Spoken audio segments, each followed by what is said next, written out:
Hey, greetings from Texas. All right, today I'm going to show you how I cut up a beef tenderloin to get some beef tenderloin or filet mignon steaks. I'm not a professional butcher, although I have been processing my own game meat for a long time. And I just kind of believe in self-reliance and saving money because I love beef. And so by saving money, I get to enjoy it more. So let me show you what we're going to do.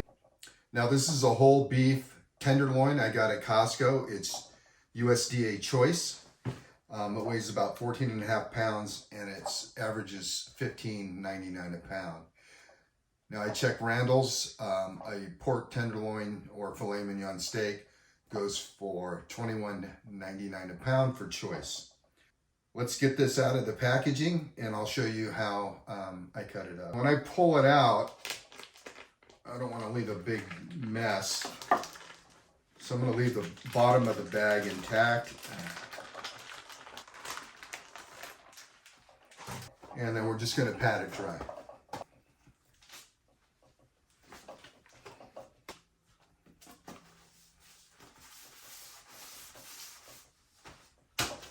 First thing we're going to want to do is we're going to want to clean up our tenderloin.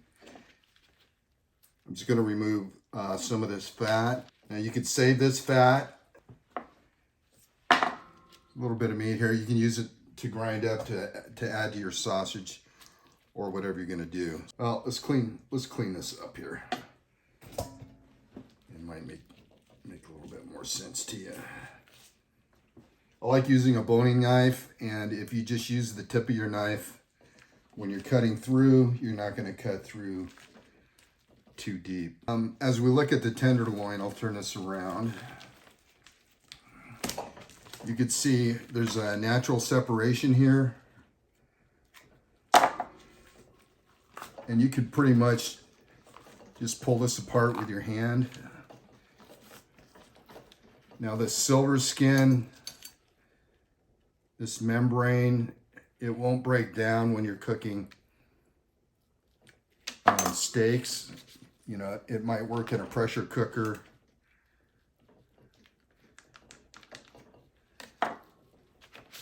But we want to take that off. So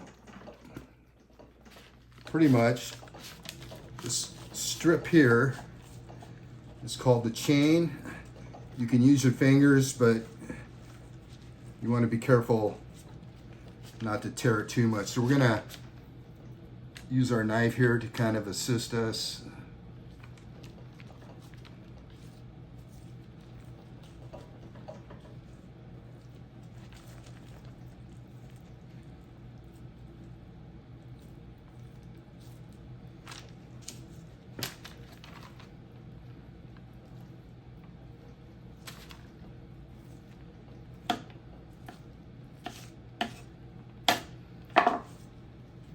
Okay, so there is some usable meat on here.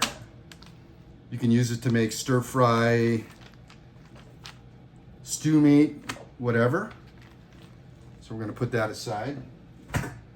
And again, you could grind that up. So next, we're gonna take this piece here. It's kind of the same thing. I think it's called the head.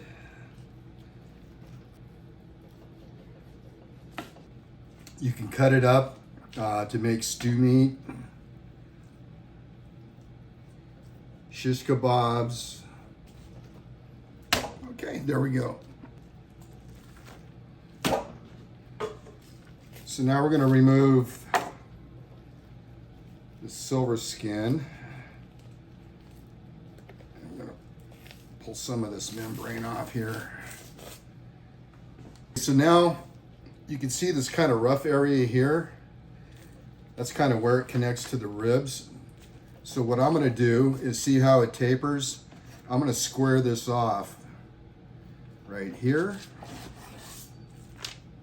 I'm going to square this off right there.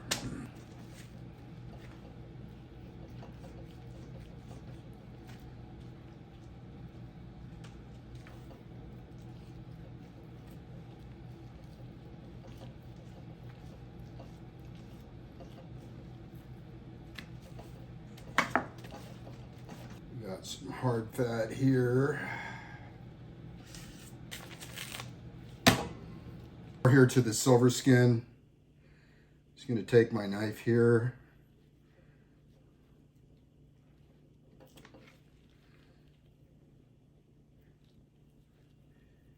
And we're just going to angle the blade up slightly as I'm pulling.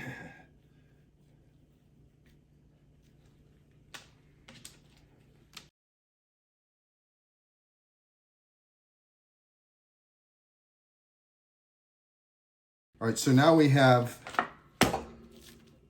the center portion of the tenderloin, which is also known as Chateaubriand. Okay, now we're going to cut our fillet, or our beef tenderloin, or your filet mignon. So I like to go about 2 inches. What I like about this knife blade is that's about 2 inches.